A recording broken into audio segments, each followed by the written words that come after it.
kita lanjut berkaitan dengan tema analisa. Pertanyaannya, apa itu analisa dalam teknik mengarang? Jadi ini penting kita pahami bahwa analisa ini adalah penjabaran antara ide pokok dengan apa yang hendak kita sampaikan. Karena analisa ini ialah memecahkan suatu bahan tertentu secara teratur dalam bagian-bagiannya. Cara ini menolong untuk mengarang atau berbicara secara jelas. Tentu ketika kita memaparkan berkaitan dengan eh, ide pokok dan penjelasan atas ide pokok itu kan kalimat hanya sebatas penjelasan ringkas. Nah, untuk menjelaskan secara keseluruhan, digunakanlah yang disebut dengan analisa. Nah, analisa ini penting jika kita hendak menulis karya tulis dengan berbagai bentuk. Dengan berbagai bentuk itu kita bisa gunakan. Dalam analisis ini ada 4 cara analisa dalam teknik mengarang. Yang pertama adalah analisa ilmiah.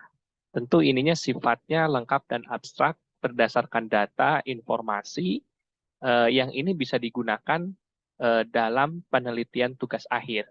Jadi, ini analisa ilmiah ini sebenarnya bisa kita gunakan dalam teknik untuk menulis skripsi, tesis, bahkan disertasi untuk memudahkan kita analisanya mana. Terkadang teman-teman S1 itu ketika menyajikan data itu kurang untuk menganalisa data yang diperlukan. Jadi penting kita memahami bentuk seperti apa analisa ilmiah itu. Nah, yang kedua adalah analisa informal. Nah, analisa informal ini memang sifatnya populer dan digunakan secara praktis. Ini bisa seperti dilihat di kolom opini, koran, dan sebagainya berkaitan satu tema tertentu yang disajikan oleh penulis. Karena di sini akan nampak datanya itu adalah pendapat-pendapat dari penulis berkaitan terhadap tema-tema yang disajikan.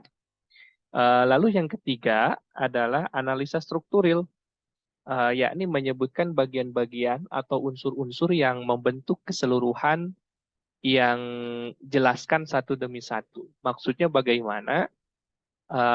Analisa strukturil ini lebih kepada bagaimana menyajikan informasi berdasarkan bagian-bagian atau unsur-unsur yang disajikan. Contohnya misalnya seperti ketika kita menjelaskan tentang pemerintahan.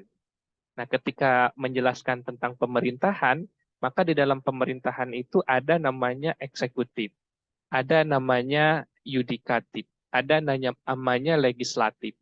Nah, eksekutif, legislatif, yudikatif itu adalah penjelasan nanti akan dipaparkan seperti apa analisanya.